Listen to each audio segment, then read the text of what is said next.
is Kristin. I'm from Michigan. I'm a survivor of sexual abuse and addiction. It really wasn't until I became an adult that life started to get very difficult. And so, at 19, my dad passed away. That was really tough. It was not something that was expected at all, and it happened pretty quickly. There was one day where he came home and he was essentially just immobilized. He couldn't get out of his vehicle. My mom went out and helped him out of the garage into the house, and he was still immobilized, kind of on the living room floor, trying to crawl to the bedroom. He kept saying, I just want to go to bed. I just need to get into bed. We let him try to stabilize himself a little bit, try to get up. We tried to help him, and we did that for about a half hour to 40 minutes. And then my mom said, okay, you know what, this is really not working. Clearly there's something really wrong here. And we heard I think they call it a gurgling type of noise coming from his lung area. And so that's when we just kind of really knew that something was wrong. And my mom called for an ambulance, and they came and got him. When he got to the hospital, I guess things are really bad. He was having organ failure. He had multiple strokes in the ambulance on the way to the hospital. So they put him into a medically induced coma. So then finally I got to the hospital, and things just kind of continued to escalate. He was in the medically induced coma for, I want to say, just over a month. And during that time, he was still having strokes, having organ failure, was on repeated dialysis, getting his blood filtered and whatnot.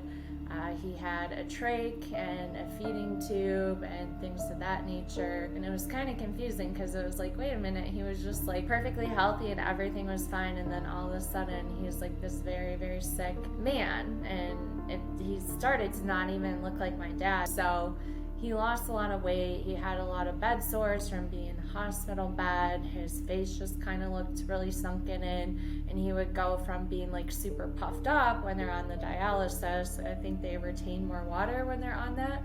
So he'd be super puffed up, and then he would look kind of super deflated afterwards. And then they finally took him out of the medically induced coma. There were quite a few things wrong. He had a number of strokes, and so he really didn't have much brain capacity. He wasn't able to speak. He wasn't able to move. He looked at my family and he wasn't able to recognize any of us. And so we moved him to a rehabilitation facility. We did want to try and go through with that and just kind of see if improvement was possible and what might happen. And then after being in the rehabilitation facility for a few weeks, it was decided that his heart was failing. He would need a heart valve replacement. They projected he would likely die in the ambulance on the way to get the procedure done. Because he was just in such bad condition already, and his body had been through so much and still just having other organ failures. So that's when we just made the decision collectively as a family that we wanted to take him off the ventilator and really put him out of the suffering. He had been through so much. He was just very different. And so we decided to let him go, and that was really tough. When the day finally arrived, we took him off the ventilator. It was about 3 hours in the room where he just kind of struggled to breathe. And that was really tough because it's you feel like you're your own parent. After just about 3 hours, he ended up flatlining, and did see him pass. The whole time I kind of obviously knew it was leading up to that, but I was kind of touching his arm, holding his hand, and I could feel that he was turning cold and kind of see him turning blue a little bit. So I knew it was near. And when he did finally pass, there was a feeling of relief in the sense that it was okay, he's free now. And I was happy for him because he didn't have to keep suffering and keep having all of these different things that were happening to his body that were ultimately so negative. My dad was a very active part of my life growing up. He was a very supportive father. He loved me and my siblings a lot. And so to have someone who was such an active part of your life, such an amazing father figure to pass on, it was devastating to me because I wanted him to be around, So I was 19, just about to turn 20, when I met my abuser. I think initially we hit it off really well. We kind of trauma bonded over a lot of things. He had been through a lot. For him, it was more so his upbringing that was really tough. He had, an alcoholic and abusive parent. And so he had been through a lot. So even though our traumas and our pains are different, we kind of connected over these deep pains that we had harbored and the trauma that we had experienced. I felt like I found this great partner. I was really excited about that, but I was still struggling a lot with the concept of having lost my father. And I blame myself in a lot of ways because we did make that decision. And so that's when my eating disorder started. I kind of took the pain of losing my father and took it out on my own body. I didn't believe that I was deserving of nourishment because I felt like what I had done was awful. I beat myself up a lot for it. I felt like I should have done more. And so, I just kind of started starving myself a little bit, and then it escalated. I think at the lowest point, I was consuming under 700 calories a day.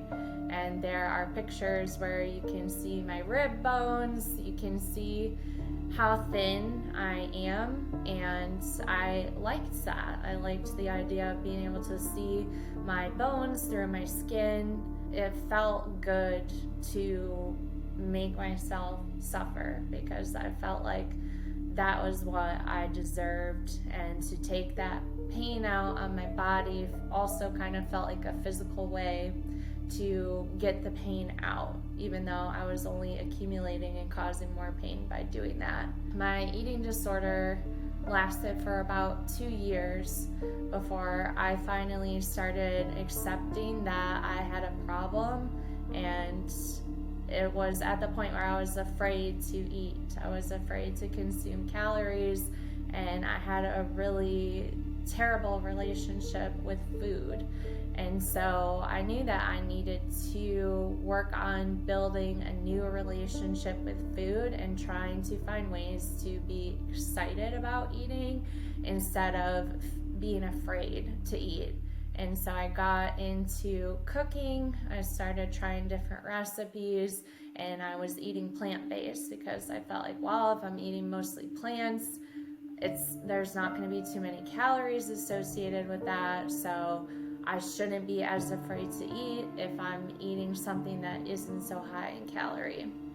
And so slowly, step by step, I was able to kind of change my relationship with food, change the way that I saw food. I got excited about cooking, trying different meals, trying to make, gourmet recipes. It kind of turned into something that felt like an act of self-care. And as I said with my abuser, things were good. Like the first few years, there were red flags here and there. I don't think any of them were glaring red flags to me. I think I was so set on being committed to him, and I had gotten the idea in my head that this was going to be a man that I was going to marry and start my own family with. And so I was really willing to be forgiving of things and overlook things that, I normally wouldn't forgive or overlook. So about 2 years into the relationship is when it really switched. It was kind of like an overnight switch where he just entirely changed. His communication would sometimes be harsh with me. Sometimes we would get into arguments and he would maybe name call or say something that really wasn't favorable to me. Again, I overlooked those things, but it was really full blown now. It was just every single second of every single day, verbal abuse, where he would attack every single part of me, and he turned into someone who is very controlling. It was, controlling what I was allowed to watch on TV, controlling what clothing I was allowed to wear, controlling where I was allowed to go, whether I was allowed to go to the gym or not, controlling if I could have friends, and if I was allowed to have friends, if I was allowed to see or talk to those friends. So it was just like every aspect of my life, he started to take over, and I started to become erased as a person. Like, I really wasn't able to exist as a person anymore, and I think that was really the beginning of it, was his tactic to effectively erase me as a person, which he did a very good job at that with the repeated verbal abuse. Once that happened, that's when the sexual abuse started taking place. I was in a space where I no longer wanted to be in that relationship. I knew that it was a toxic relationship. I knew that he was not a good person, and I didn't want to be in that relationship. Every day, it was just, he wanted to have his way with me, and that would happen. Then I would go and lock myself in the bathroom and just sit in the shower and cry. And that's when the drugs came into the picture. I had struggled with addiction throughout high school, prescription pills and things of that nature. I was able to kick those addictions, pretty quickly, about just as quickly as I started them. I don't think they ever became like full-blown addictions, but it was a problem because I remember times where I cried, not having the pills because I was so upset that I couldn't get them. But, he was doing drugs, and I was in such a low place. I was still grieving my father, still dealing with the eating disorder, and now dealing with him abusing me. I kind of thought, why not do these drugs? These are going to make me feel better. So this can only be a good thing for me. So then the sexual abuse continued, of course, and then that's when I found out that I was pregnant. I took 2 pregnancy tests, and they both were positive, so I knew that I was pregnant, and I was really scared for a couple of reasons. Initially, this was someone who I wanted to marry and have a family with, but after dealing with the sexual and verbal and emotional abuse, I knew that this was not someone I could start a family with, and that this was not someone, I wanted to be tethered to for the rest of my life by having a child with them. Like, I couldn't fathom being stuck having this person in my life for the rest of my life, and I didn't want that for myself. Although I wasn't emotionally and mentally ready to leave him at that time, I knew that there would come a time when I would have that strength and I would leave. And so I did not want to prevent myself from being able to do that by having a child with this man. And so I knew immediately that I wanted to get an abortion. It wasn't even a question in my mind. As soon as I saw the pregnancy tests, I knew right away what I wanted to do.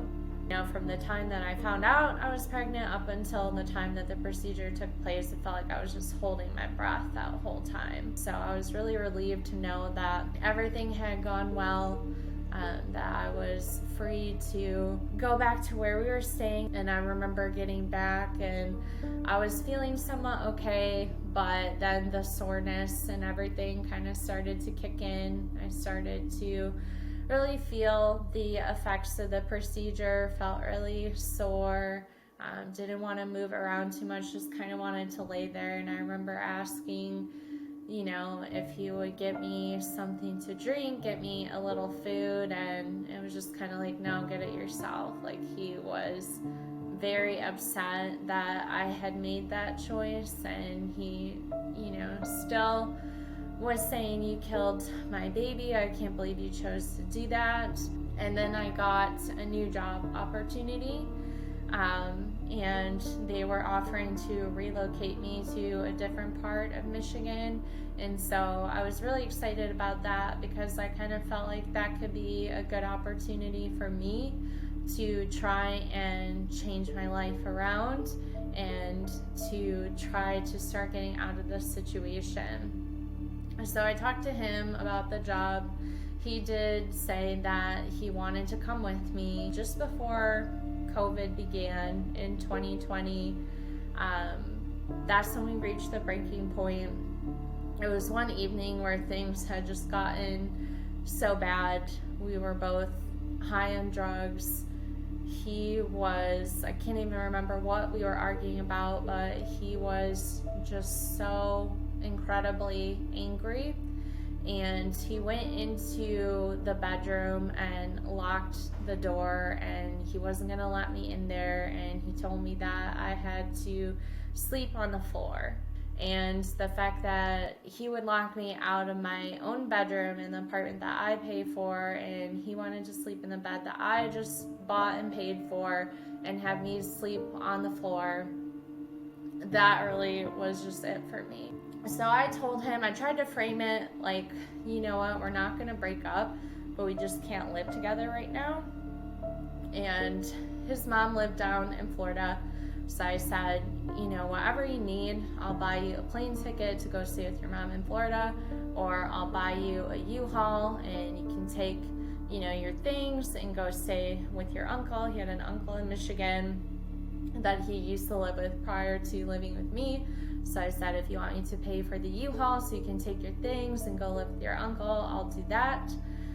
And so he decided he didn't want to go to Florida and be with his mom, but he wanted to take the U-Haul, move his things out, go stay with his uncle, and we would just have some time apart.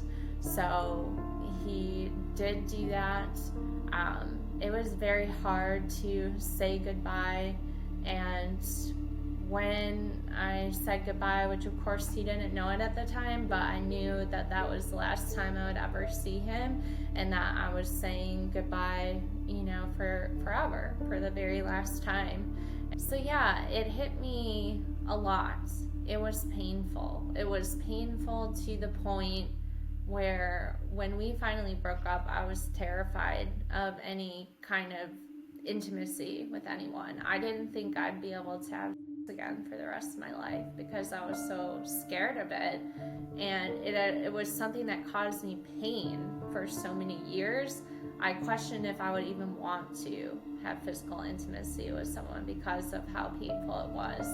So initially it was very painful, and the times where I was sober and not on drugs and that was taking place, it was incredibly painful. And then I started trying to, in my head, get myself out of my body and try to have almost like an out-of-body experience, so I wouldn't be able to feel it. I would say initially it was very painful, and it was to the point where afterwards, sometimes if, I would pull my underwear back up, then I'd go to the bathroom and I would notice blood and whatnot in my underwear. And it wasn't because I was on my period, it's because what had just happened to me was very painful and very rough.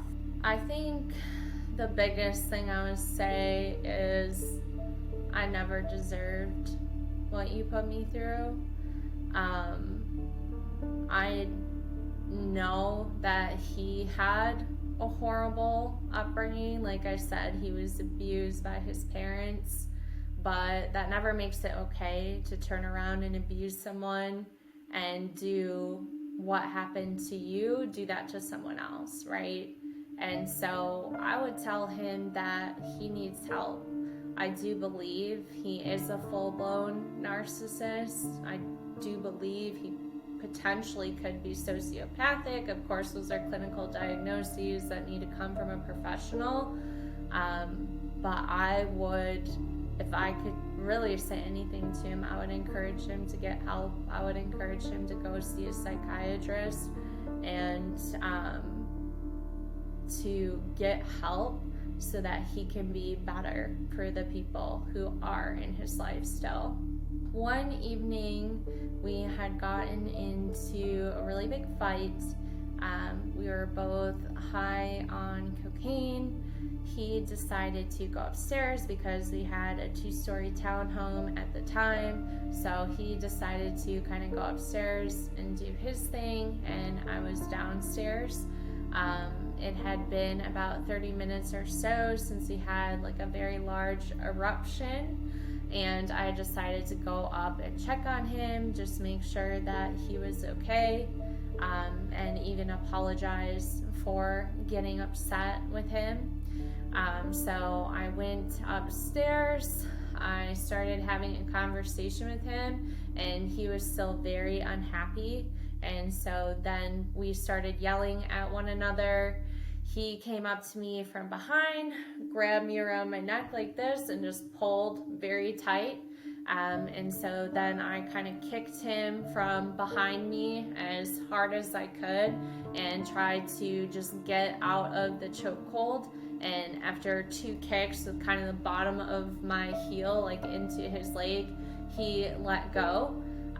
And I just sat down on the bed crying, and I was telling him that I could not breathe during that time, but he did not believe me. He didn't realize the force that he was using, and that he was actually like cutting off my airway when he was doing that, and then I could not breathe. And I was even kind of feeling myself getting hot during that time. So yeah, that was really scary because that was the only time it got physical beyond sexual abuse. And that was the first sign of me thinking potentially this man could kill me. One of the things that happened once my dad passed is, I was back at university. I was on campus there, and we had a university health clinic. And so I was seeing a therapist there, trying to just kind of make sense of what happened with my dad. She was kind of noticing my eating disorder as well. So she would bring me food, which was nice, and kind of encouraged me to eat, but she kind of encouraged me to go to a psychiatrist who was also in the center, because a lot of what I was telling her was I was having panic attacks at the time, which I was, and the nightmares. I was having really bad nightmares after my dad passed away, and it's like, it was kind of like watching a horror movie all night long in your head. Like I would wake up feeling like I never slept at all because I was so exhausted from, someone trying to chase me, someone trying to kill me in my nightmares. So it was kind of like I felt like I was never sleeping. And those nightmares even continued when I was with my abuser. So that was part of the reason where I really hit my lowest point and started to have suicidal ideations, because I felt like all night long when I was having dreams I was suffering, and then I felt like my reality, like my day-to-day, it was constant suffering as well. But when I went to the psychiatrist, I finally listened to my therapist, which I was scared about medication because I knew that I had abused it in high school. So, and anxiety medication was one of the things that I abused in high school. So it was like, I don't know if I really want to go down the path of doing medication, but I'll talk to the psychiatrist and see. And, she was a nice woman, but she basically told me, this is really bad. I can't believe you've let this go on for so long. You're having such bad nightmares. You're having panic attacks, sometimes 2 to 3 times a day. This is absolutely not okay. And I want to get you on some medication to help you. So I went from being on no medications to being on a sleeping medication, a medication for my nightmares, an antidepressant, and then an anti-anxiety medication for the panic attacks as well. I'm a survivor of and abuse, and I was able to fully turn my life around. And I want everyone to know that you are absolutely worthy of living a better life if you are struggling, and that it absolutely is possible. I myself was in a space where I never believed that it would be possible for me to feel like this, to heal in such a way, and to live the life that I do now. But it absolutely is possible, and is possible for everyone, no matter the circumstance.